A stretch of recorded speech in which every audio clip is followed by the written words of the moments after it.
नमस्कार, the news देख रहे हैं आप और इस वक्त की बड़ी खबर आ रही है अरुणाचल से, जहां पर जम्मू कश्मीर के 2 व्यक्तियों को गिरफ्तार किया गया है और कहा जा रहा है कि उन्होंने काफी सेंसिटिव इंफॉर्मेशन यहां से पड़ोसी मुल्क पाकिस्तान को भेजने का काम किया है और इसके मामले में और भी काफी सारी जानकारी साझा हो रही है। कहा जा रहा है कि काफी सारी सेंसिटिव सिक्योरिटी इंफॉर्मेशन इन्होंने साझा की है और इन दोनों आदमियों को अरेस्ट किया गया है फिलहाल। और कहा जा रहा है कि टेलीग्राम के थ्रू इन्होंने बातचीत की थी और ये सारी इंफॉर्मेशन को इन्होंने साझा किया था। इनके नाम भी सामने आ चुके हैं और कहा जा रहा है कि इन्होंने खुद भी इस बात को माना है कि इनके द्वारा इंफॉर्मेशन जो है वो साझा की गई है पड़ोसी मुल्क के पास। और इस सबको देखते हुए और भी धीरे धीरे इनके ऊपर अब जो केसेस हैं वो लगाए गए हैं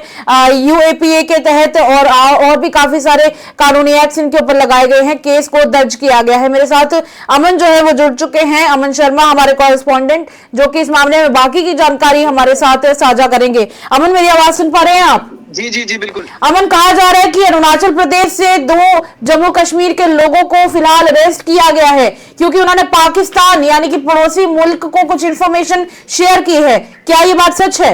जी मैं आपको जानकारी बताना चाहूंगा कि अरुणाचल प्रदेश में 2 लोगों को जो है वो सेंसिटिव सिक्योरिटी इंफॉर्मेशन जो है वो पाकिस्तान बेस्ड हैंडलर्स को भेजने के आरोप में जो है वो गिरफ्तार किया है और दोनों एक्यूज जो है वो जम्मू कश्मीर के रहने वाले हैं और उनके खिलाफ यूएपीए ऑफिशियल सीक्रेट एक्ट के तहत और बाकी धाराओं के तहत जो है इन पर केस भी जो है वो दर्ज कर लिया गया है। हम एक बात और जानना चाहेंगे कि आखिर ये गिरफ्तारी की कार्रवाई शुरू कहां से हुई और आखिर पुलिस को पहला इनपुट कहां से मिला था? जी मैं आपको बताना चाहूंगा कि अरुणाचल प्रदेश पुलिस को अगर बात करें तो 20 नवंबर को एक क्रेडिबल इनपुट जो है वो मिला था कि ईटानगर के चिंपू एरिया में एक सस्पिशियस पर्सन जो है वो रह रहा है, जिसके बाद 21 तारीख को यानी कि अगले दिन जो है वो पुलिस उस जगह पर पहुंचती है। उस जगह पर जब पहुंचे तो वहां पर नाजिर अहमद मलिक नाम का व्यक्ति जो है और जब उससे पूछताछ की जाती है तो जब उसको पूछताछ की जाती है तो उसमें काफी सारे तथ्य जो है वो सामने निकल कर आते हैं, जिसके बाद पहले इसको नासिर अहमद मलिक को जो है वो डिटेन किया जाता है। फिर उसके बाद इंटेरोगेशन होती है। इंटेरोगेशन के दौरान नाजिर ने जो है वो खुद कबूल किया है कि वो आर्मी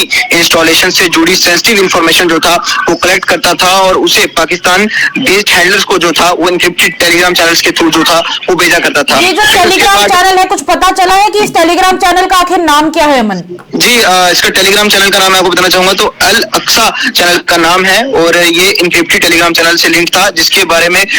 शक है कि ये क्लासिफाइड या सेंसिटिव इन्फो जो था वो फॉरवर्ड करने के लिए यूज किया करता था। और नाजिर ने ये भी डिस्क्लोज किया है कि पुलिस ने एक और आदमी को जो है उसके साथ डिटेन किया है, जिसका नाम शबीर अहमद है, उम्र 45 वर्ष है और ये कुपवाड़ा डिस्ट्रिक्ट से जो है वो रहने वाला है। अमन, एक सवाल और जानना चाहेंगे, एक सवाल और इसमें रहेगा कि ये जो दूसरे आदमी को अरेस्ट किया गया है शबीर अहमद को, क्या इसकी जानकारी पुलिस को पहले वाले आरोपी से मिली है? जी हाँ, उसने ही नाजिर ने ही जो है वो डिस्क्लोज किया कि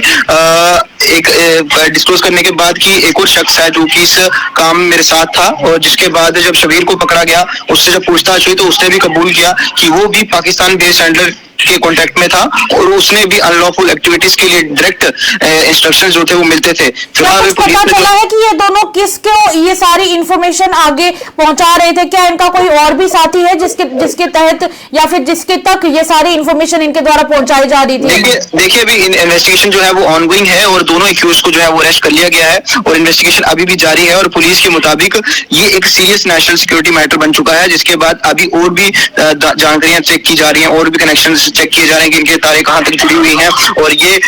एक नेशनल सिक्योरिटी का भी मैटर बन चुका है, क्योंकि इन 2 जो कि लोग गिरफ्तार हुए हैं इन दोनों ने अभी तक कितनी जानकारी जो है वो पहुंचा चुके हैं, क्या कुछ अभी तक ये और भी चीजें जो है वो पहुंचा चुके हैं। ये तो फिलहाल अभी इन्वेस्टिगेशन जो है वो ऑनगोइंग है और इन्वेस्टिगेशन जैसे ही खत्म होगी तो उसके बाद सारा खुलासा होगा। फिलहाल यूपीए के तहत कौन कौन सी धाराएं इनके ऊपर लगाई गई हैं? अमन जी मैं आपको बताना चाहूंगा पुलिस ने दोनों के खिलाफ जो है भारतीय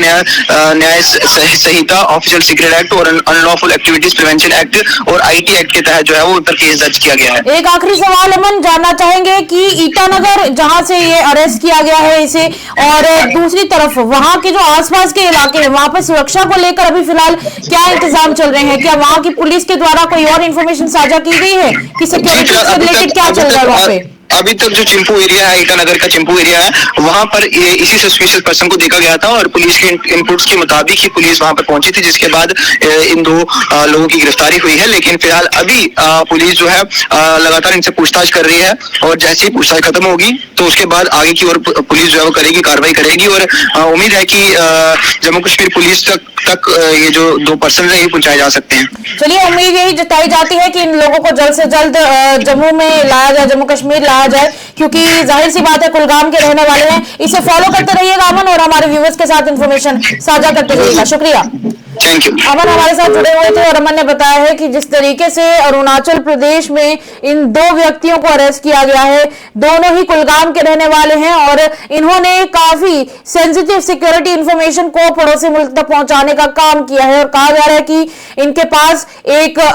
ऐसा अकाउंट था जो इन्होंने यहाँ टेलीग्राम पर बनाया हुआ था और वहां पर अल अक्सा नाम का कोई टेलीग्राम चैनल है जहां पर इनके द्वारा काफी सारी इंफॉर्मेशन साझा की जा रही थी। पहले यहाँ से पहले आरोपी को पकड़ा गया नाजीर अहमद मलिक को और उसके बाद फिर उसके दूसरे